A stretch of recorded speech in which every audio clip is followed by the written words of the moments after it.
we'll go after coffee then. Okay.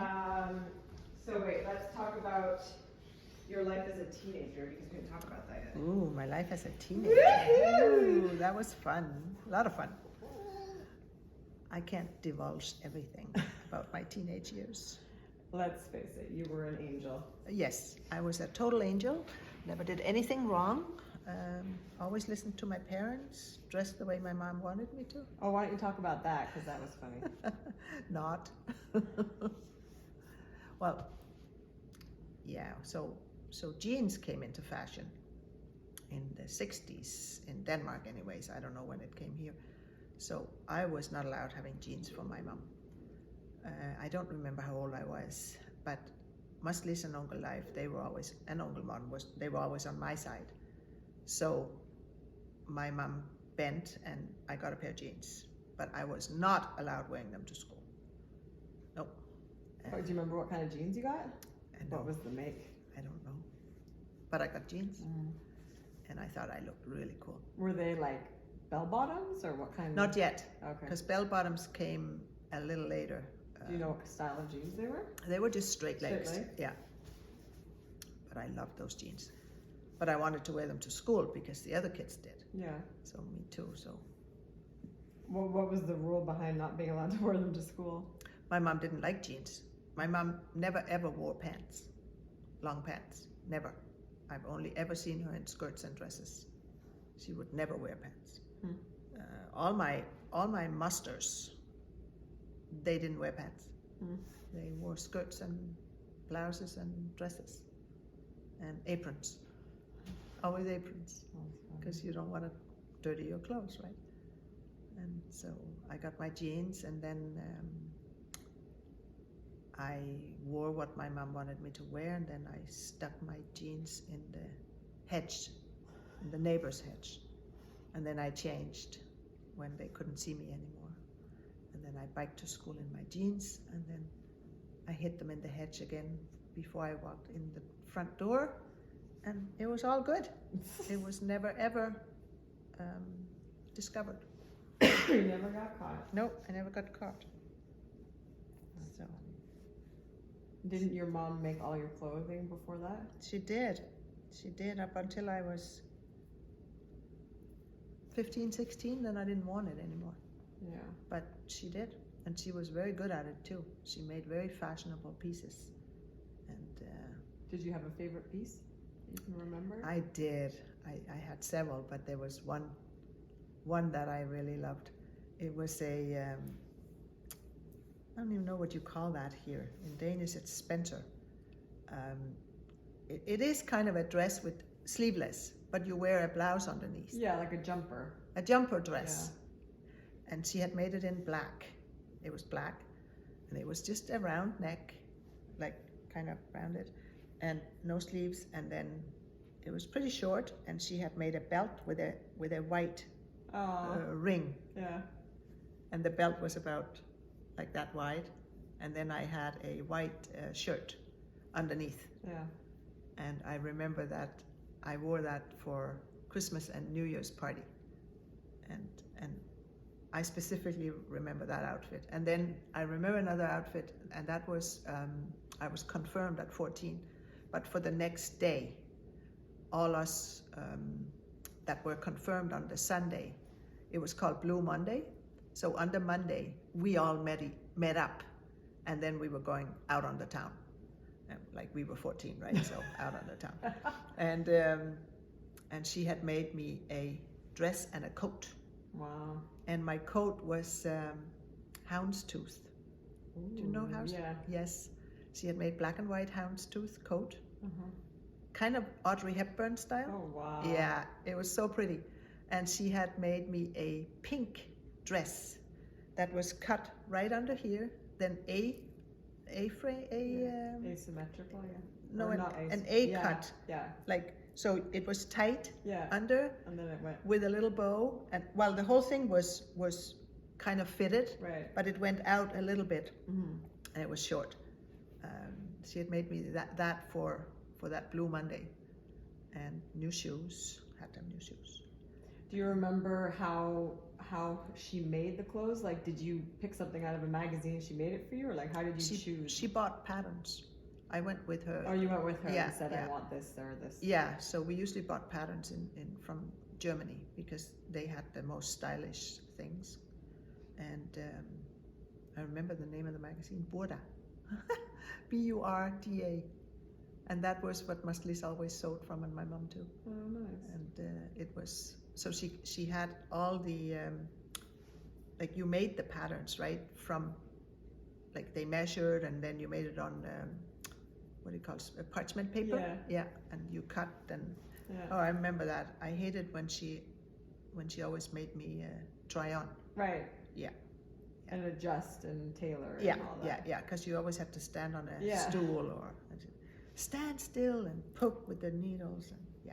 So how long would it take her to typically make something? Not long. No? No.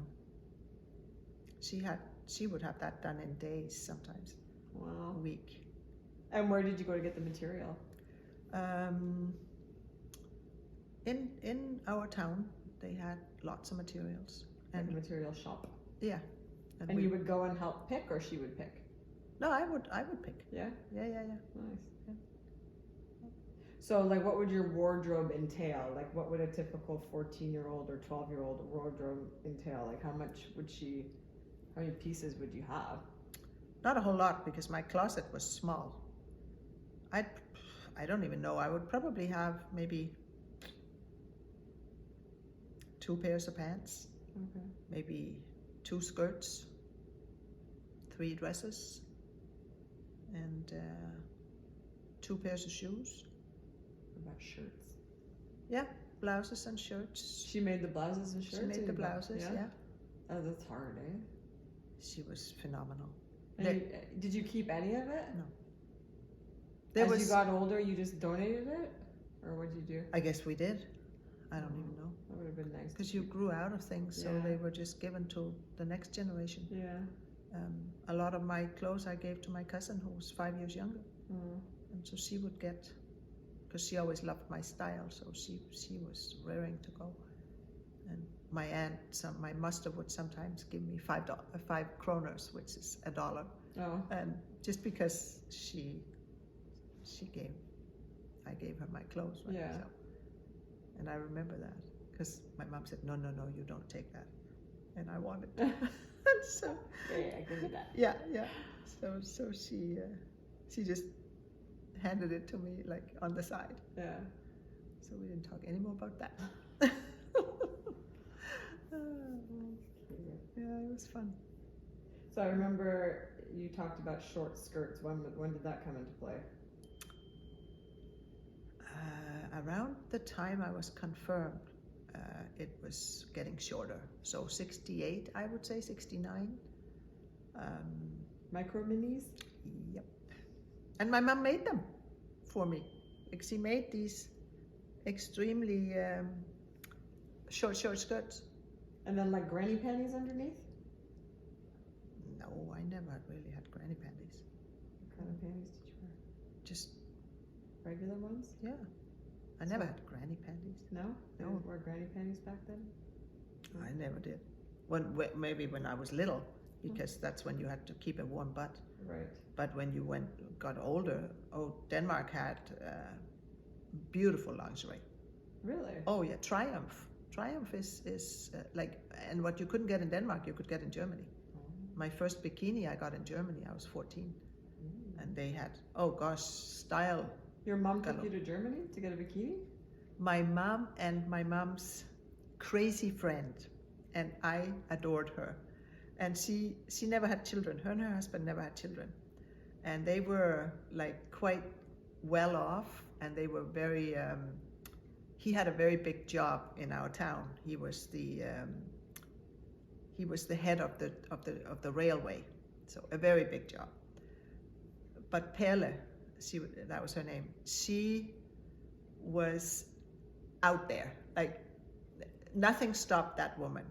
So when I really, really wanted something, I would tell her, and she would work on my mom.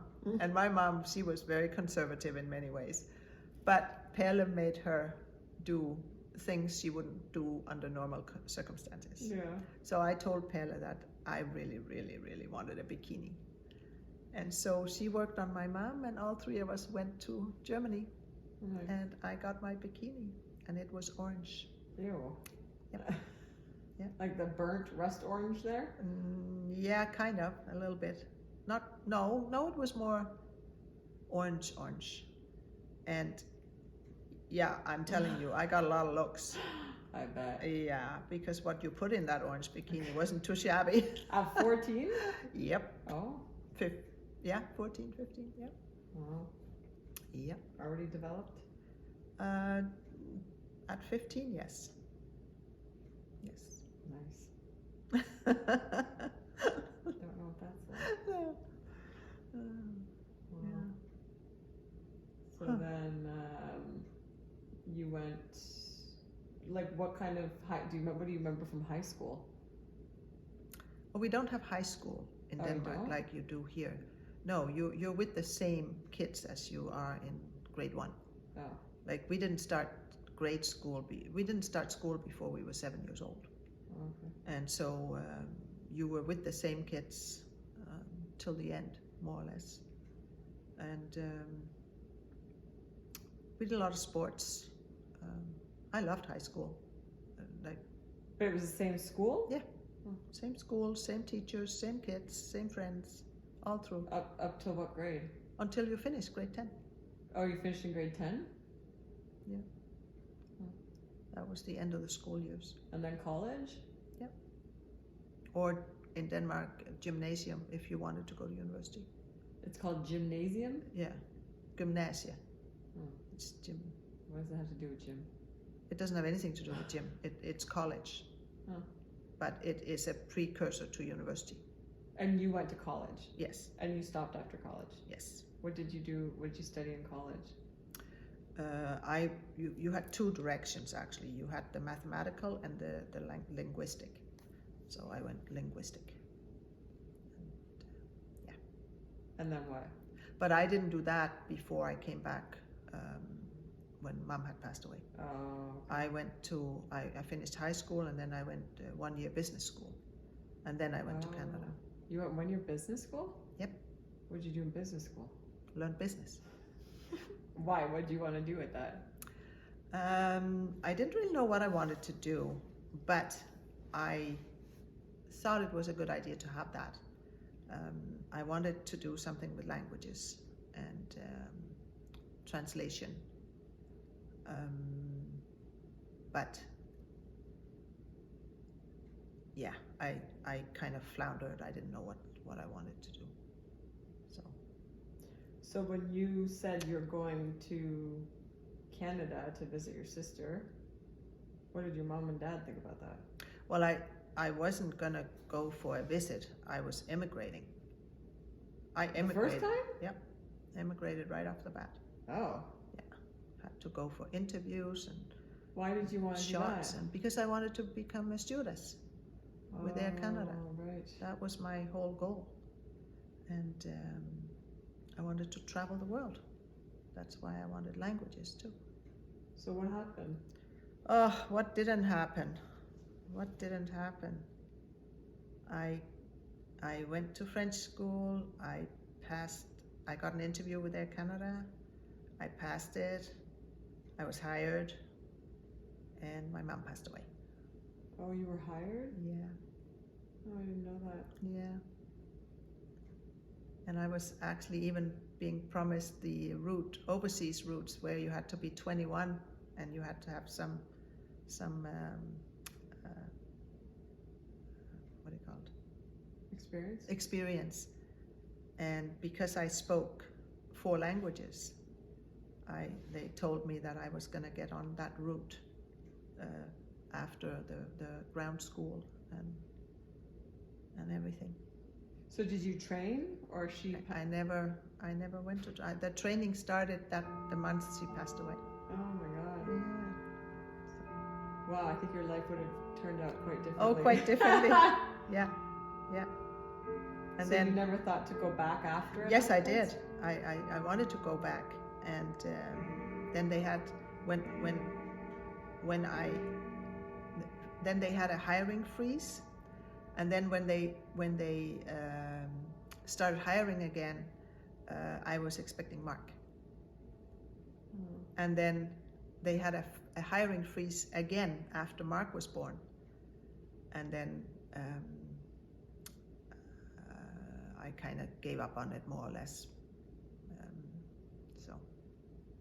Because you were a stay-at-home mom anyways. Yeah, in the beginning I was, yeah. Well, I started working in Dad's company actually, but Mark, he went from being the happiest baby on earth to being the saddest baby. Yeah, I remember you saying I couldn't that. do that. I could not. I couldn't do that. So I quit, and we lived on Dad's meager salary In the apartment. apartment. And it was meager, let me tell you. There was not much. Okay, let's not jump ahead. Why don't we pause there? Yes, let's Because pause. we need to have the whole meeting of Dad and all that. Oh, we do, eh?